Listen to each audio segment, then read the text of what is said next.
When tales are told of dwarves from Erebor, many are known for their skill in battle or their craftsmanship that rivals the hands of time itself. But not all are famed warriors, and not every dwarf is famed at all. And yet, sometimes the most unassuming of our kin have within them a tale worth telling.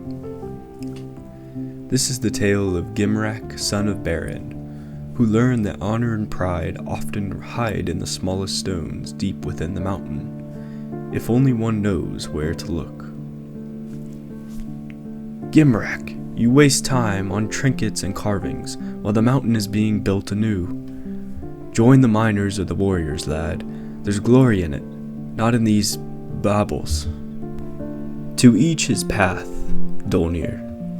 I have neither the hand for a sword nor the eye for precious metals as others do. But the mountain speaks to me as it did to my father. Humph, scoffed Dolnir, muttering about quiet folk missing out as he left. And Gimrak was left in silence again. Days passed and Gimrak continued his work in solitude, chiseling fine details into a small stone figure of a tree with deep roots. The mountain whispered to him as he carved, and he felt the quiet pride of his craft, even as others overlooked it. To Gimrak, his work was no mere pastime. Each line he carved, each pebble he set, was a tribute to his father, who once walked these halls and whispered tales of the mountain's roots. Gimrak had no lofty ambitions, only the hope to uncover the beauty and strength hidden within the stones. One evening, an elder dwarf named Balin, who had known Gimrak's family for years, stumbled upon him as he worked by torchlight. Gimrak, lad, what is it you shape with such care? These stones seem to sing under your hands. Gimrak paused, bowing humbly. It's not but a small carving, Master Balin. A root, a tree, the life of the mountain beneath the mountain. My father used to tell me tales of the roots, how they hold Erebor steady, even through fire and darkness. Balin smiled softly. Aye, and he was right. You do honor to his memory. But tell me, have you seen what lies at the true root of Erebor? Where the earth holds us as firmly as we cling to our mountain? And so, Balin revealed to Gimrak a secret known to but a few. Deep beneath the halls, beyond the forges and the treasure vaults, there were caverns untouched since the first dwarves laid their hands upon the stone. There, it was said, the true roots of Erebor clung to the bones of the mountains, anchoring their home through the ages. Balin offered to take Gimrak there, sensing a spark within him that many in Erebor had overlooked.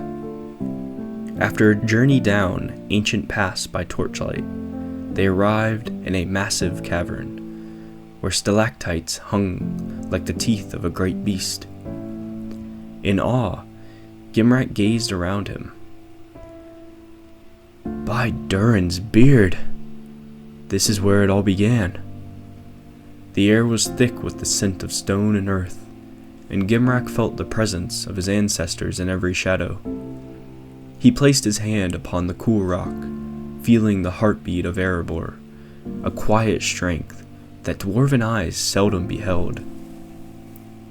Gimrak knew that his purpose lay not in battles or treasures, but in preserving the quiet strength of Erebor, a gift from his forefathers. And in his carvings, he set down the memory of the roots, capturing the mountain's true beauty for those who might one day seek it.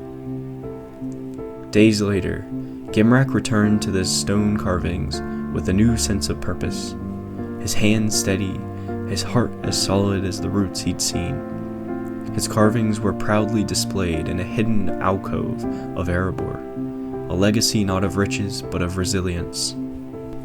And so the name Gimrak is not sung in halls or etched in gold, but among the stones of Erebor, his mark remains. For he was one who knew the roots of his home, and he guarded them as fiercely as any warrior on the field of battle. Some dwarves seek renown and feats of might and fortune. Others, like Gimrak, are content to honor the roots. For it is the roots, deep and steadfast, that hold the mountain through the ages, and to Gimrak, that was enough.